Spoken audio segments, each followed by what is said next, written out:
Archetypes are misunderstood, then purpose is abused. Most brands treat purpose like a slogan, or worse, some moral flex. But somewhere along the way, purpose got conflated with vision and mission statements and then got buried under a pile of philanthropic ambition. Brands started believing that to have a purpose, they needed to save the world, cure something, or make a dent in the universe. That belief is completely wrong, and it's quietly weakening brands. Purpose is not about what you want to change in the world. It's about why you exist in it. And sure, that might be to change it, but that doesn't mean that's forever. Vision and mission statements made sense in a different era.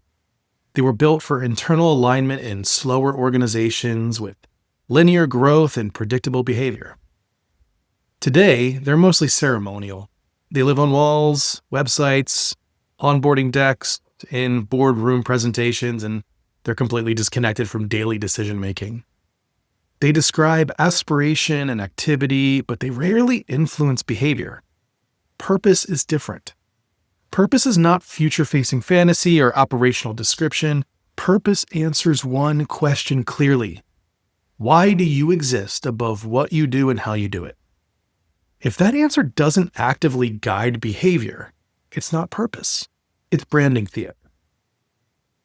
Another damaging misconception is that purpose has to be altruistic, that it needs to be about fixing society or taking a moral stand to be valid. And while that can be purpose, that doesn't have to be every brand's purpose. It doesn't make sense all the time. That's essentially positioning wrapped in virtue unless it's baked into why that brand exists. Purpose does not require charity. It requires relevance. A brand exists because it fills a psychological gap for a specific group of people. That gap does not need to be noble. It needs to be real. People don't choose brands because those brands want to be good. They choose brands because those brands help them feel something they're currently lacking, or they represent something to the world that they want the world to see. This is where archetypes stop being an abstract and start actually doing real work for a brand. Archetypes map universal human needs, not trends, not demographics, needs. In times of upheaval and change, people don't suddenly become new humans. They search for stability, belonging, or control, for instance. Others search for freedom, self-expression, and growth. And these all sit within distinct quadrants of the archetypal circle. Purpose lives at the intersection of your brand's capability and your patron's psychological deficit.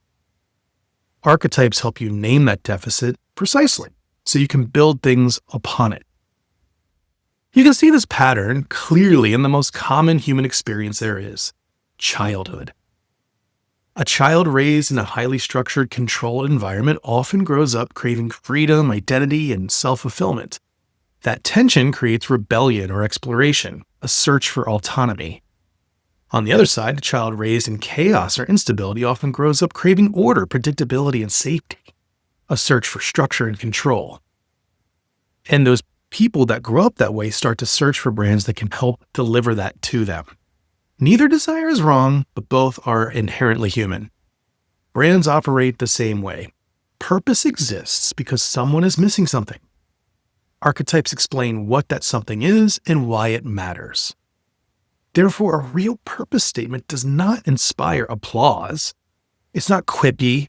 It creates alignment. It becomes a North Star for decision-making, a mantra for behavior, and a filter for what belongs and what doesn't. If your purpose does not make certain decisions easier and certain opportunities harder, it's not doing its job. Archetypes tether purpose to a psychological truth. They keep it from drifting into abstraction or ego. They force the brand to commit to one core role it exists to serve in people's lives. The hardest part of purpose is not writing. It's honoring it and building an entire brand around it. Purpose requires trade-offs. It demands consistency, and it exposes misalignment real fast. That's why so many brands avoid defining it clearly. Ambiguity feels safer than commitment. But brands without purpose do not stay flexible. They stay fragile. So here's a line to remember. Purpose is not what you do. It's why you matter to a specific group of people right now. And archetypes don't decorate that purpose. They ground it in human behavior, giving purpose to the purpose. Get that right, and strategy simplifies. Get it wrong, and everything downstream becomes harder than it really needs to be.